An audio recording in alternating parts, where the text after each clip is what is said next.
ಪ್ರಕರಣದಲ್ಲಿ ಸಿಎಂ ವಿರುದ್ಧ ಕೋರ್ಟ್ ತೀರ್ಪು ಹಿನ್ನೆಲೆ ತೀರ್ಪು ಬರ್ತಾ ಇದ್ದಂತೆ ದೂರುದಾರರು ಅಲರ್ಟ್ ಆಗಿದ್ದಾರೆ.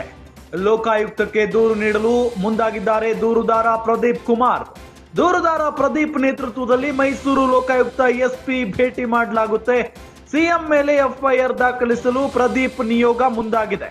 ಜೆಡಿಎಸ್ ನಿಯೋಗದಿಂದ ಲೋಕಾಯುಕ್ತ ಎಸ್ಪಿಗೆ ಮನವಿಯನ್ನ ಮಾಡಿಕೊಳ್ಳಲಾಗುತ್ತೆ. ಮೈಸೂರು ಲೋಕಾಯುಕ್ತ ಕಚೇರಿಗೆ ಭೇಟಿ ನೀಡಲಿದ್ದಾರೆ ಜೆಡಿಎಸ್ ನಾಯಕರು. ಜೆಡಿಎಸ್ ನಿಯೋಗ ಕೋರ್ಟ್ ಆದೇಶದ ಮೇರೆಗೆ ತಕ್ಷಣ ಎಫ್ಐಆರ್ಗೆ ಜೆಡಿಎಸ್ ಪಟ್ಟು ಹಿಡಿದು ಕೂತಿದೆ. ಕೋರ್ಟ್ ಆದೇಶವನ್ನ ನೀಡಿದೆ, ಹಾಗಾಗಿ ಎಫ್ಐಆರ್ ಮಾಡಬೇಕು ಅಂತ ಹೇಳಿ ಈಗ ಜೆಡಿಎಸ್ ಪಟ್ಟು ಹಿಡಿದಿರೋದು. ಮೋಡಾ ಪ್ರಕರಣದಲ್ಲಿ ಸಿಎಂ ಸಿದ್ದರಾಮಯ್ಯ ಅವರಿಗೆ ಸಂಕಷ್ಟ ಕಂಟಿನ್ಯೂ ಆಗ್ತಾ ಇದೆ. ಈಗ ಕೋರ್ಟ್ ತೀರ್ಪು ಬಂದ ನಂತರ ಅಂತೂ ಅಲರ್ಟ್ ಆಗಿಬಿಟ್ಟಿದ್ದಾರೆ ದೂರುದಾರರು. ಲೋಕಾಯುಕ್ತಕ್ಕೆ ದೂರು ನೀಡೋದಕ್ಕೆ ದೂರುದಾರ ಪ್ರದೀಪ್ ಕುಮಾರ್ ಮುಂದಾಗಿದ್ದಾರೆ. ಈಗ ದೂರುದಾರ ಪ್ರದೀಪ್ ನೇತೃತ್ವದಲ್ಲಿ ಮೈಸೂರು ಲೋಕಾಯುಕ್ತ ಎಸ್ಪಿ ಅವರನ್ನ ಭೇಟಿ ಮಾಡಲಾಗುತ್ತೆ.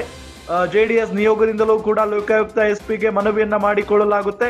ಮೈಸೂರು ಲೋಕಾಯುಕ್ತ ಕಚೇರಿಗೆ ಭೇಟಿ ನೀಡಲಿದ್ದಾರೆ ಜೆಡಿಎಸ್ ನ ನಿಯೋಗ. ಹಾಗಾಗಿನೇ ಕೋರ್ಟ್ ಆದೇಶದ ಮೇರೆಗೆ ತಕ್ಷಣವೇ ಎಫ್ಐಆರ್ ದಾಖಲು ಮಾಡಬೇಕು ಸಿಎಂ ಸಿದ್ದರಾಮಯ್ಯನವರ ವಿರುದ್ಧ ಅಂತ ಹೇಳಿ ಇಲ್ಲಿ ಬಿಗಿ ಪಟ್ಟಣ ಹಿಡಿದಿರುವುದು ಜೆಡಿಎಸ್. ಮನವಿಯನ್ನ ಮಾಡಿಕೊಳ್ಳುವಂತ ಸಾಧ್ಯತೆ ಇದೆ.